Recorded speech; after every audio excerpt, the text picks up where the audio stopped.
one from the Guardian newspaper and one from the Nation newspaper. Now, there's a headline on the front page of the Guardian newspaper that says, INEC's opportunity to redeem battered image, says CSO. So there are groups of people who think that assessing the performance of INEC, assessing the conduct of the polls, the process itself was marred with a lot of irregularities. Yeah. All right. And so there are, even foreign international observers are also hopeful that the gubernatorial election is an opportunity for INEC to redeem its image. But then what are the things that they can do, better for the gubernatorial elections? And also, I understand that there are a lot of people that are very, very upset. There are some people that maybe or maybe not, they have given up hope on INEC, as an independent and unbiased umpire. But then, can INEC truly redeem its battered image after the conduct of the presidential and National Assembly polls? Can they do better? Do you think they can do better? And what do you think, or what do you advise, or what do you suggest that they do better that would encourage the people, the electorate, to come out to vote next week, Saturday? That's the first statement. That's the first focal point that will be taken from the Guardian newspaper. Also, we have here on the front page of the Nation newspaper, Atiku's statement saying that Obi can't be president and that Peter Obi of the Labour Party took PDP's votes. He said a whole lot of things that we read during trades in the papers. But then, how factual is Atiku's statement that Peter Obi took PDP's votes? Looking at it, we have always talked about, the emergence of 6.1 million voters for Peter Obi at the polls. How did they get that number? Where they get it? It was just 8 million shy of what were those votes of the PDP? It was just 8 million shy of what it was just 800,000 shy of what the PDP got. All right. So were there votes for PDP, or were they just protest votes, or were they just youths that? Because let's not forget that a large chunk of the new registrants in the PVC last year were youths. A large chunk of it, almost 40% or so, over 40%. So was it a youth movement, or was it PDP, disgruntled PDP people, or traditional votes of the PDP? That's what I'm saying. Disgruntled PDP people, and said, oh, it's Peter Obi, or people that just felt, oh, PDP didn't do well, so we're going with Peter Obi. So what exactly, how factual is Atiku's statement that Peter Obi took PDP's votes? And he also said that Peter Obi was in a hurry, that he should have waited. He may have been chosen as running mate. So we remember in 2019, Peter Obi was the running mate to Atiku. So there could have been a repeat of that. There could have been a repeat of that. That's what Atiku is saying. But then, I remember quite clearly, at the declaration of Atiku's intent to run, Peter Obi was there. Peter Obi was there, and that was the only, declaration that he witnessed. And then it was 2 days or so after he moved to the Labour Party.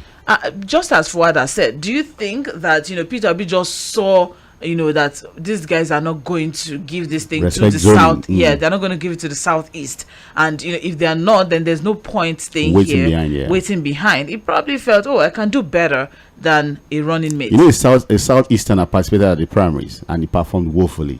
Pious and he didn't do well too. So maybe that was what Peter Obi saw, and these guys are not ready to give this thing to the Southeast. Let me move somewhere else. But he left way before. Of course, no. He must have done his calculations. Yeah. All right, so what are your thoughts as regards that that Peter Obi was in a hurry? He should have waited. That the reason Peter Obi left was because there were some governors who came together and said that the presidential candidate, the vice presidential candidate, and the chief of staff of the administration must come from the current governors of the PDP, and that was why Peter Obi got scared. And then he left, and then he went ahead and got it. So are the governors of the PDP, mostly the G5, to blame for the woes of the PDP at the polls, or was it Peter Obi that truly took their votes away? Because Fayose said a lot. Oh, he did. Oh, he said a lot. He opened up. He said plenty things. And you know what intrigues me the most in all of his statement is the fact that IU was just encouraging Atiku that urging him on. We can do without this guy. Let's move on ahead, because we always ask that question. Was IU unbeggable? Everybody was focusing on Wike. They were begging Wike and the G5. Oh, you guys should come back. Try to be understanding. After the elections, we'll have a change and all of that. Why couldn't the PDP have sacrificed its national chairman for the greater good of the party? Between G5 and the chairman of the party, 5 governors, 5 sitting governors. What electoral value did IU bring to the polls compared to what the G5 what the G5? I mean, 2 of the G5 delivered to the APC. Not 2, 3. Benue delivered. Yes, Samoloto. Oyo delivered. Yes, Rivers delivered. Rivers. So if you had calculated all of these people also and added it to the supposed stolen vote of the Labour Party, added it together, do you think that the PDP would have done better? They made us a clean victory. Or what would you say about Atiku's advisors and also what Fayose said about IU advising him wrongly? There's a whole lot, as regards that particular one. If we dig deeper into what was said and what was not said, but then there's a lot also that Alhaji Atiku Abubakar said that it was the actions of the PDP governors that chased Peter Obi out of the PDP. So those are the 2 focal points for this morning. My name still remains Omobola Sandra. Fuhad Sahid is joining me in the studio, and we're going to open up the phone line very soon. 2 focal points. Can INEC redeem their image at the gubernatorial polls? What do you think they can do to redeem their image, and also what do you think they can do better at the polls to redeem INEC's image? That's the first focal point. The second one is as regards Atiku saying that Peter Obi of the Labour Party took his votes with him to the Labour Party. So if Peter Obi was still in the PDP, do you think things would have been different? Do you think that he left too early? He left too early. Oh no, yes. Do you think he left too early? He said he left. He was in a hurry. That he should have waited. He should have waited and then been running mate to pick from the crumbs that falls from the table of the master, right? 0913 6000 410. That's the number to call for live conversation, and of course for text messages and WhatsApp messages 0913 6000 430 0913 6000 430. That's for text messages and WhatsApp. All right, so you have just 2 minutes, please. Just 2 minutes. Please keep it clean and go straight to the point. 2 focal points that we have. Let's not deviate. Let's stay focused. We'll appreciate that. All right. 0913 6000 410. That's for phone calls. 0913 6000 430. That's for text messages and WhatsApp. Hello. Good morning. Hello. Good morning. Good morning. I'm out in Mainland Focus. Yes. Your name, please. My name is Chris. I'm calling from Festac. Chris from Festac.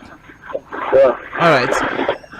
So this whole thing, I want to blame Atiku because he doesn't know how to play the game, if I'm to say, because he preferred you to 5 governors, and it's how he played out. And people feel because of what INEC came and did, it's not because people did not vote for him. You know, the half of the vote did not vote. We are fully in, we're up to 900,000, but half of us did not vote. Plenty of us did not vote because of Beaver issue. We only want Beaver, many of them like that. So half of people that came out did not vote. And later when we voted, the House of Rep will send the result in May. House of Senate, but presidential election, they blocked the server. So we lost the election not because he left PDP, because INEC came and decided to let Tinubu win the election. That's just my thing. It's all right. Thank you very much. Hello, good morning. Good morning. Hello, good morning. I want to chip into this topic going on about the INEC. Oh, yes, you can. But your name, please, and where you calling from? Oh, sorry. I'm calling from Navy Town. My Maybe name is Divine. Okay. Yeah. For the high neck, you know, they have done what they used to do. We don't have a straightforward government. Our Nigerians, the lower Nigerians, I will say, they have no say in this country after the changeover from the military. Who are the lower Where Nigerians, though? we are we now, we don't have mouth. Do you have any say? The government are the people on the top. The people who can change things. The Okay. people who can, they don't feel about us, you know. Yeah. So we don't have anything, we don't have power. And so that's why there's no need of anybody going out to say they are contesting in any court or anything. Let people be, let him rest. Let us let them rest. Let us keep our hands crossed for to see what God will do. Because it's just like Pharaoh and the Hebrews. But there was an intervention when God got tired. Pharaoh was contesting with God's power.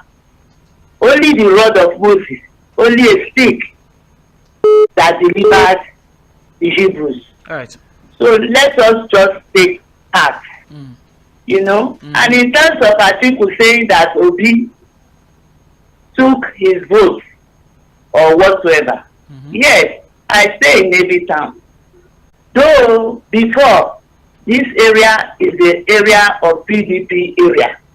But you have contested before, you failed. You contested again, you failed. When you fail 2 times or 3 times, and your regime was not okay, another change must come.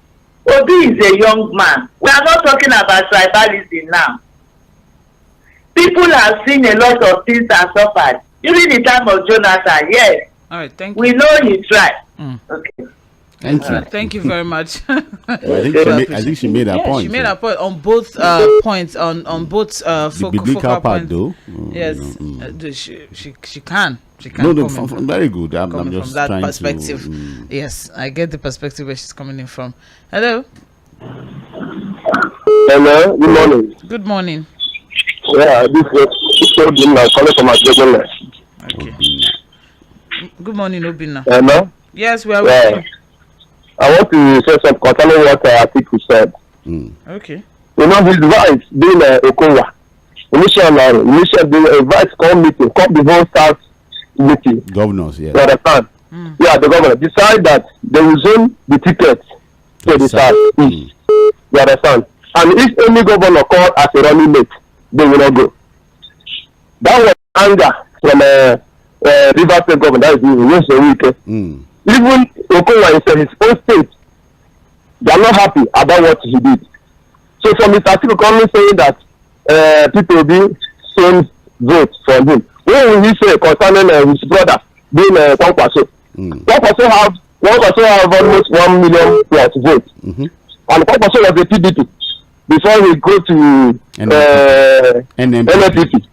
Yes, let's assume that Kwankwaso did not come out. And this 1 million votes will go to Atiku. Abi? No, he leaves and he did not mention his own brother. He's calling people. There's no way somebody will see something going wrong in a party and that person will still remain in that place. When Peter Obi saw that what they want to do is not what they agree, because there was an agreement. Yes, there was an agreement. So when you see that Sabetu are coming in, you need to leave. And if Obi did not leave, this obedience movement will not come. Yes, if after Obi remain in the PDP, this obedience movement will not come. And the youth will not wake up. And this thing that happened now, Rivers and this thing will not come up. Nobody will understand what is happening in Nigeria. It's only people that open everybody's eyes. All right. Thank you. Thank you. Thank you very much. Hello. Good morning. Good morning. Good morning, Mr. Kangbelina. Good morning, sir. Hello, sir. Good morning. Ahmed. Saturday is coming to vote. That is what I appeal to them all over the place. Because they will tell me not to vote.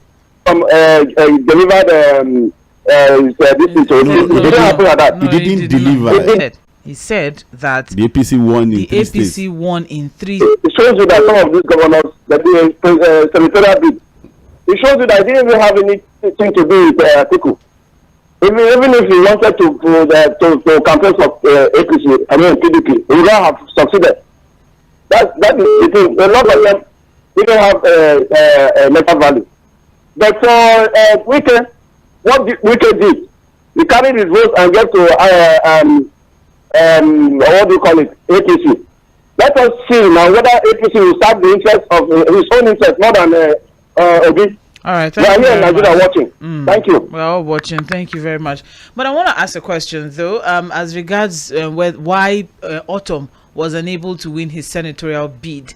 Could he have been as a result of the fact that he didn't pay so much attention to the national elections in general? Now I'm talking about presidential, assembly and all of that. So could it have also affected his own chances? No, it was a referendum on his performance as governor. Oh, it's okay. That's simple. Very, very.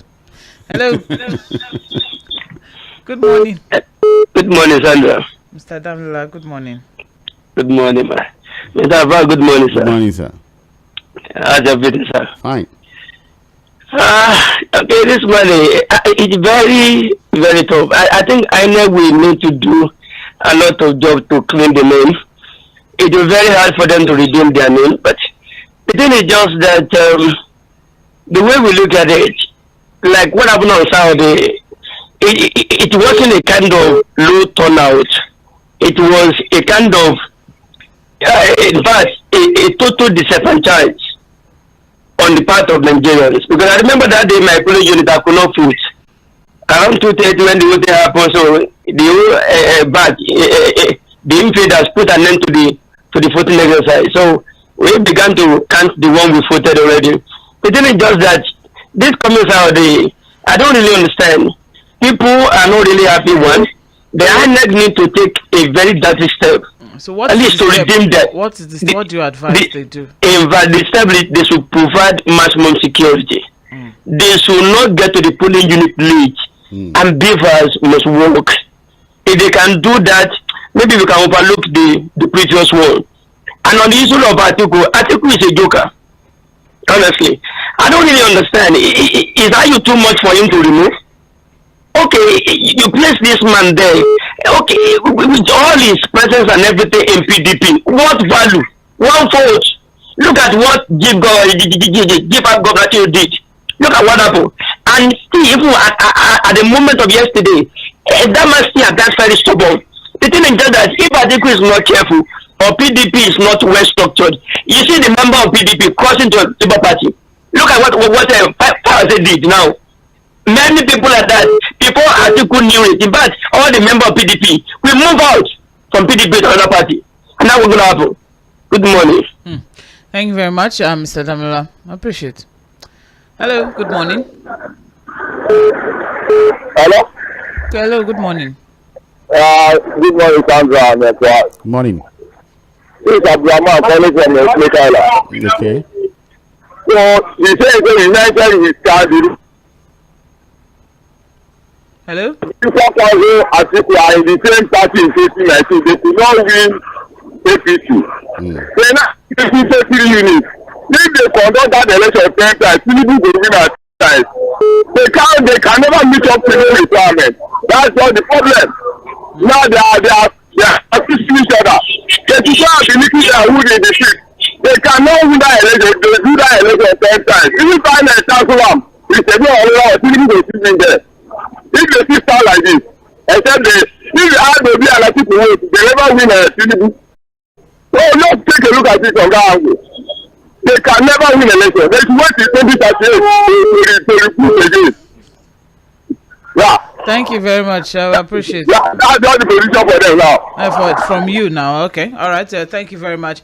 But Fuhad, do you agree with what he said, saying that when Kwakwanso and Peter Obi were in the party in 2019, it's not like they brought any change of sorts? Do you understand? This was a different scenario. Okay, so I'm going to come to the different scenario. So are you saying because it was an incumbent then, so it was easier for the ruling party to maintain status quo? No, I think at that time it was more of the perception, and then of course Buhari was on the ballot. The following in the north, that organic following of the president in the north, that's Muhammadu Buhari, would have worked for the APC at that time. That strong showing.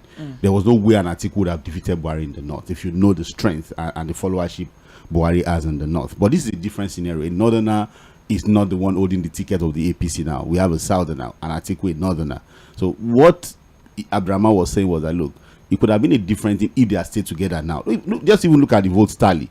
1.something million for Kwankwanso, 6.1 for Obi, 6.7 for Atiku, 9 for Atiku. If you add all of that together, that's about 14 million. So 14 million over 8 million. It would have been a straight defeat, for the APC. But again, they decided to go their different ways. Hello. All right. Good morning. Good morning, man. My name is JP. I'm calling from Ojo. Okay. I want to start with Atiku Obi issue. You see, Nigerians now are informed.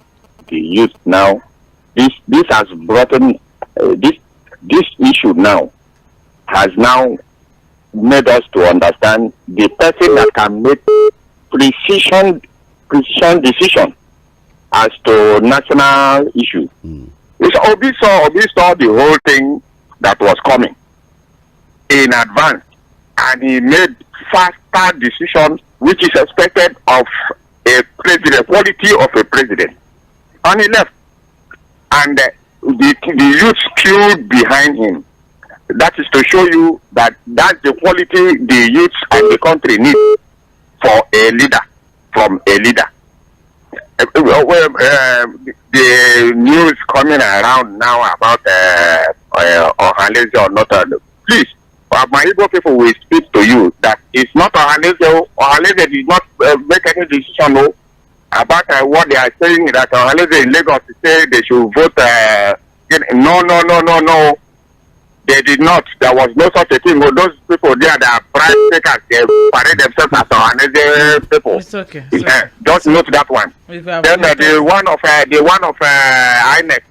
All we are pleading, all we Nigerians are pleading, is that the promise that INEC made, that these things will work from the polling unit, should work that way.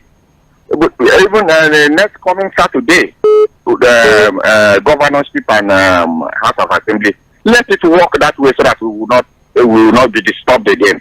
And there should be security that will work, that will prevent hoodlums from hijacking the polling process and telling people don't vote and we must vote for a particular person.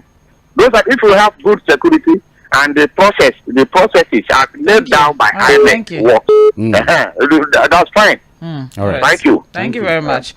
I appreciate. Okay, you're listening to Mainland Focus on 98.3 Mainland FM, and the two focal points for this morning. The first one is the statement from the CSO saying that the gubernatorial polls, as the governorship polls on Saturday, March 11, is an opportunity for INEC to redeem their battered image as regards the conduct of the polls, which has been marred with a lot of irregularities. All right. So do you think that INEC can truly redeem their image? And if so, what do you think they can do, or what advice would you give them for them to do better in the gubernatorial polls? Now, we also have the second focal point is Atiku saying that Peter Obi took PDP's parties, that if he had still been in the PDP, those votes that went to Peter Obi would have been for the PDP, and that Peter Obi ran Left the party too early. He left the party too early. I want to say ran out. He left the party He actually too ran early. out. He ran out. That he left the party too early, and that, you know, if he had stayed and if they had weathered the storm with the governors together, he may or may not have been his running mate. Okay. So what are your thoughts as regards that? Do you think that, you know, the votes that went to the PDP, the votes that went to the Labour Party, or the vote that went to Peter Obi, do you think that they were traditional votes of the PDP? Traditional votes of the PDP, and also, what would you say about Atiku's advisors, especially coming from what Fayose said? That Fayose said that Ayu, that's the national chairman of the PDP, is misleading Atiku. So those are the focal points for this morning. 0913-6000-410. That's for phone calls. 0913-6000-430. That's for text messages and WhatsApp. I'll take some messages now. We'll be back to phone calls in a bit. I have here, good morning, Sandra and Fuhad. Atiku shot himself at the foot by not eliminating just Ayu for 5 governors. He really didn't trade well. There was possibility of him winning this election. Emeka from Bagada. I agree. I, for one, will have no need to queue up for another election in Nigeria very soon. INEC and Co will always do their thing. Let them just announce their choice and let's move on. Why are you asking? Most expensive and worst election in Nigeria history was last Saturday. Sandra, why are you asking who asked Obi to go to court? Have you not been listening to INEC chairman and APC chieftains? Now Gumi, for the first time in many years, have seen the truth. Even from your station, he has been asked to seek redress in court. Unfortunately, in Nigeria, the government in power owns the court. Tinubu promised continuing Buhari legacies. Let no one complain when it begins to happen. Obi took PDP vote, says Atiku. Atiku and PDP shot themselves in the foot by betraying the Southeast, and he knows it. Chijioke from Isolo, thank you very much for putting context into the question of who told Peter Obi to go to court. We appreciate. All right, we also have here, this is Samson from Yanokwaja. Good morning. A leopard doesn't change its spot is likened to the question of if INEC can redeem its image. They beautifully gave us false hope. On Atiku's statement, Obi is 1,000 miles qualified than him and all his cohorts. Can he achieve a landslide of what Obi did with an unknown party? And that's Samson from Yanokwaja. We also have here Awolo Christopher from Shogunle saying, it will take time for INEC to redeem its image. Nonetheless, we should go out and vote to consolidate on the little gains so far. Yes, Obi took some of the PDP votes and more, and it's for keeps. PDP may be going under. However, they should come together to successfully challenge the shame called election, at least to expose the nakedness of the presidential election, although they are not likely to win because everything had been perfectly planned. My take is that we should all come out on March 11 to consolidate on the gains from the last election. Those who corruptly entrench themselves at the state levels should be removed. There should be a paradigm shift. I commend your tireless efforts on the election coverage. Keep it up. Thank you. Thank you very much, Awolo Christopher.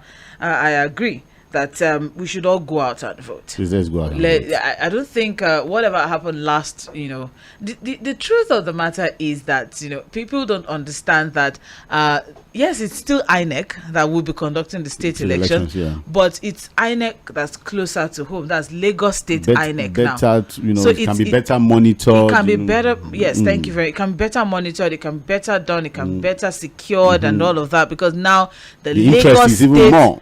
INEC will be working directly with the security in Lagos State. So I hope that would encourage someone to come out to vote. I also have here, good morning crew. As far as I'm concerned, INEC has not violated any major rule, though they can improve on their system and comportment, which is normal in any given circumstance. The presidential election was substantially fair and credible. Number 2, Sandra, these days have been destined to come. Even if all 18 of them had come together, the result wouldn't have been different. What happened on Saturday is a testimony that God still loves our dear land. Thanks. God bless Nigeria. I don't know about political destiny. Olasheni from Surulere said that even if all the remaining 17 political parties come together, it won't change the result. So he believes in political destiny. It's okay. I'm just saying. Who is the decider of the political destiny of Nigeria? I don't know. Okay. I think the people should be. But we don't have terrestrial powers. Do you think so? Do you? I don't know. Are you confessing something this morning, Fuad? Good morning, Sandra and Fuad. This is Godwin from Ilasa. First, on INEC redeeming their trust, Sandra, what will it take a rapist to make a mother of a victim to trust? I don't know. He's saying they're irredeemably trustful. Secondly, Fuad rightly posited that Atiku lacks political intelligence to achieve greatness. His arrogance and nepotism destroyed him, and not Peter Obi. Atiku should have acknowledged that when he went to the election with Obi as vice president, most of the votes he got from the southeast and south-south was because of Peter Obi.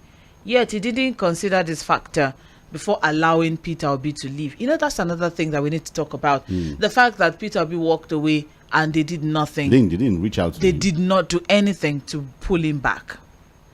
All right. Like every man with focal vision, Peter Obi has announced his pronounced vision and he's moving very well with it. It's not going to be easy, but he'll surely achieve it. Just to say that Sage did a nice job yesterday. You guys are doing a great job. Sage, that's for you. Say hello. Well, that is from Godwin from Ilasa. Sage is here blowing you a Korean kiss. Let's move on now to phone calls, and we'll be back to messages in a bit. The time check right now is 9:14 a.m. Hello, good morning. Oh, we lost that call. All right, 0913 6000 410. That's for phone calls. Hello, good morning. Hello, Lady Sandra. Good morning, Prince Wise. How are you today, my dear? Oh, I'm fine, thank you. Mr. Fuad, morning to you. Good morning, sir. Thank you. May God bless all of you. Amen. Yeah, Mr. Fuad, I want you to note this. You see, Atiku accused Obi, and what Atiku said is truth, nothing but the truth. But the destiny come to play in this matter. Why am I saying this? If God destined somebody to be somebody in life, at all the roadblocks will be clear where they can reach. That's what I'm trying to say now. If Obi have waited and joined Atiku as running mate, they will have clear all the southeast, because southeast they always belong to PDP. That is number one. If we not destiny that is on the play now, Atiku will have listened to the 5 governors by do away with that is their chairmanship. He will have do better in those 5 states. Out of that 5 states now, Tinubu won 3. So if you get all that thing together, it will clear the way for Atiku. But definitely, God want to tell the whole world that maybe this time for Tinubu, all the roadblock was clear before this can come around. You see, it's a destiny, it's in the show now. And I want to say again, if care is not taken, Atiku may not take that office out of wherever. The same thing may go to Obi. Why am I saying this? Age is telling on Atiku, and can Obi maintain this structure for the next 4 years? That's a big question to Obi. But if Obi if you want to be somebody again, you want to be president of Nigeria, if I were him, immediately this election take over, I will go back to PDP, because consequently, because the next election, the PDP will land their election, they will pick their candidate from the south. And if Obi still remain in that party, they know his quality, they know what he can do, they will pick him. But if he remain Labour Party, that structure, I'm telling you, Thank you very will much. look for another person. That's my advice for him. Good morning to you, Radio. Good morning, Prince Wires. Thank you very much. But then, one thing I've understood in the whole political intrigues in times passes, I think the obedient movement is so much more bigger than even Peter Obi himself. Definitely. Because it's not about, what party, or I think it's just about the fact that they came together and said, we don't want the status quo anymore. Obi is just the political poster figure for the obedient movement. It's more, we talked about the NSAS movement. People are not paying attention to that. And then that was what gave birth to the obedient movement. It was the NSAS. They just needed a political platform and a figure to go with, and they saw it in Obi, and they didn't want any of the old order. The old order. And so they saw it in Obi, and they went That's with what him. happened. So he inherited that. I movement. doubt if Peter Obi moves back to the PDP and PDP. would the obedient movement move with him? That's the question. But then that's not the focus. But it's roundtable will sort that out. Exactly. Hello, good morning. Hello, good morning. Good morning. Sandra. Yes. Good morning. My name is King. I'm calling from Shatland. Okay. Right. You will see the level of political reasoning of some people, the way they make up. It's funny. Some people, they never will. We already mentioned. We have always said it that let's not refer to for. Okay. Let's make your comment. Yeah. Thank you. Okay. Forward, man. I like you. They ginger me because you taught me a lot of things. I was never aware. No, I never took the consciousness of political interest in myself. Not until I started listening to you. That's not the story we are talking about. Exactly. See, the wind of change has started blowing, and that's good thing about this election. Next election, you will see the kind of people every political party want to put forward now. Not all this kind of wishy-washy kind of candidate put forward. It has started. And some people never knew that people took interest in Obi, including myself, not because he came from Labour, because of his track record. That is why people followed him. And that is the kind of people we will now see in the next coming election. Unfortunately, some people from one particular part of Nigeria still never knew that it is not because it's from their side people took interest. It is because it's an original product to sell. That is why he won election in every part of Nigeria, including Abuja. So when people are saying and it's from our side, they are making a mistake. Nigeria, they are now aware they think they should please and calm themselves. They should not. We appreciate. Sorry? Good morning, ma. Good morning. Yeah. Good morning, Mr. Desmond. Atiku say Obi take his vote. Obi did not take his vote. Me, I can't vote for Atiku. I can't vote for them, and I can't vote for Tinubu. So Obi didn't take their vote. We love Obi. If you listen to Obi's speech yesterday, you know that these people that you want. The structure is very faulty, so you can't bring anything. But they can't bring any good income. I look at myself, and I look person that is very agile and with track record. All right. But now my fear is many people, including Don Peters, say we cannot vote. So what means we are losing many votes. That's my fear. Unless that's for that everything for us. And then as a dancing driver for this Lagos, this APC government has put us in trouble. You can't go out and work and see their daily bread. Let's come and tell you that before you change your career, you say, I listen to this radio, encourage you to go out. It's Max that just all the people that he encouraged to come out of your court. But then as regards this one, I think we should build up on the momentum of, the encouragement last week was, amazing. A lot of people came out to vote. Resilience too. A lot more didn't come out to vote. But then the truth is, people should just stay. That tenacity is very, very important. Okay, so we won't be able to take any more phone calls, unfortunately, but we'll wrap things up with a few messages. Today is Friday, so actual half hour comes up in a bit. But then we have here Sandra and Fuad. I greet you. effectively. Mr. Fuad, less than 27 million people voted. Sad.